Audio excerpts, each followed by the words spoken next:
আচার তো অনেকভাবেই তৈরি করেছি। এইভাবে একবার তৈরি করে দেখতে পারেন, খেতে কিন্তু খুবই ভালো হয়। হ্যালো এভরিওয়ান, আসসালামু আলাইকুম। সাবিয়াস রেসিপিতে আপনাদের স্বাগত। আজকে আমি খুবই মজার একটি আচার তৈরি করে দেখাবো, খুবই সহজ তৈরি করা, কম মশলায়। চলুন তাহলে রেসিপিটি দেখে নিই।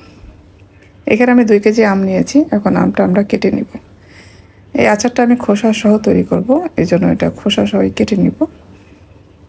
এই তো এইভাবে আমি কিন্তু আমগুলি কেটে নিব সব। মাঝখানে ফালি করে পরে আমি এইভাবে 3 ভাগ করে কেটে নিয়েছি। এই তো আমার আমগুলি কেটে নেওয়া হয়ে গেছে। এখন আমি আমগুলি খুব ভালোভাবে ধুয়ে নিব। ধুয়ে সুন্দরভাবে পানিটা ঝরিয়ে নিব। তারপরে আমি চুলায় চলে যাব। চুলায় আমি একটি হাঁড়ি বসিয়েছি। এখানে আমি তেল দিয়েছি। এটা হাফ লিটারের চেয়ে কিছুটা কম হবে তেল। তেলটা গরম হয়ে আসার পরে আমি এখানে শুকনো মরিচ দিয়েছি। শুকনো মরিচটা কিছুক্ষণ ভেজে নিব। তারপর এখানে পাঁচফোড়ন দিয়েছি। পাঁচফোড়ন দিয়েছি মেন 1 টেবিল চামচ, ভরে ভরে 1 টেবিল চামচ পাঁচফোড়ন দিয়েছি। পাঁচফোড়নটা একটু ভেজে নেবে সুন্দর একটি ঘ্রাণ আসা পর্যন্ত।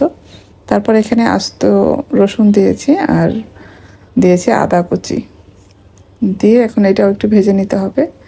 আদা রসুনটা একটু ভেজে নেওয়া হয়ে গেলে এরপরে আমি এখানে গুড় দিব। আমি আজকে গুড় দিয়ে তৈরি করবো আচারটি। আপনারা চাইলে কিন্তু চিনিও দিতে পারবেন। গুড়টা দিলে কিন্তু খেতে বেশি ভালো লাগে। এখন নেড়েচেড়ে মিশিয়ে নিব। কিছুক্ষণ জাল করে নেওয়ার পর যখন গুড়টা একদমই গলে যাবে, তেলের সাথে মিশে যাবে, তারপর এখানে আমরা আম দিয়ে দিব। আমটা দিয়ে ভালোভাবে নেড়ে নিব। নেড়েচেড়ে খুব সুন্দরভাবে মিশিয়ে নিব। কিছুক্ষণ জাল করে নিব। এখানে আমি মিডিয়াম আছে 5 মিনিটের মতো জাল করে নিয়েছি। তারপরে কিন্তু এখানে কিছুটা পানি ছেড়ে দিয়েছে আম থেকে। এখন আমি এখানে 2 টেবিল চামচ দিয়েছি চাট মশলা। মশলাটা যে একটু খুব ভালোভাবে নেড়েচেড়ে মিশিয়ে নিব। এখন আরও কিছুক্ষণ জাল করে নিব। এরপর আমি বিট লবণ দিয়েছি। এখানে বিট লবণ 1 টেবিল চামচের মতো দিয়েছি আর নর্মাল লবণ দিয়েছি স্বাদ মতো। এখন আমটা কিছুক্ষণ জাল করে নিতে হবে, যতক্ষণ না আমটা খুব ভালোভাবে সেদ্ধ হয়ে যায়।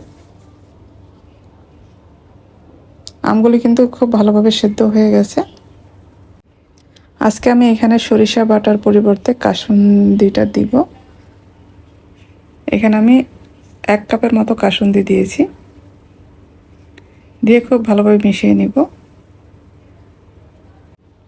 এরপর এখানে আমি দিয়ে দেব ভিনেগার। ভিনেগার আমি এখানে 2 টেবিল চামচ দিয়েছি। কাসুন্দির ভিতরেও কিন্তু ভিনেগার থাকে, এজন্য আমি এখানে ভিনেগারটা কিন্তু কমই দিয়েছি। এখন নেড়েচেড়ে কিছুক্ষণ জাল করে নিব। আচারটা কিন্তু আমাদের তৈরি হয়ে গেছে।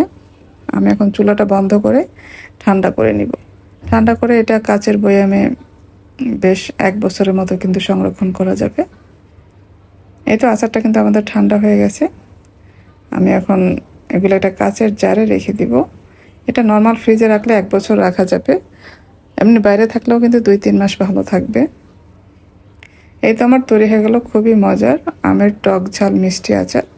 আশা করছি আজকের রেসিপি আপনাদের ভালো লেগেছে। ভালো লাগলে লাইক, কমেন্ট এবং শেয়ার করে দিবেন। যারা আমার রেসিপিগুলি ফেসবুক থেকে দেখেন, পেজটি ফলো করার অনুরোধ রইল। আর যারা ইউটিউব থেকে দেখেন, চ্যানেলটি সাবস্ক্রাইব করার অনুরোধ রইল। সবাই ভালো থাকবেন। পরবর্তী রেসিপি দেখার আমন্ত্রণ রইল। আজকে এই পর্যন্তই। আল্লাহ হাফেজ।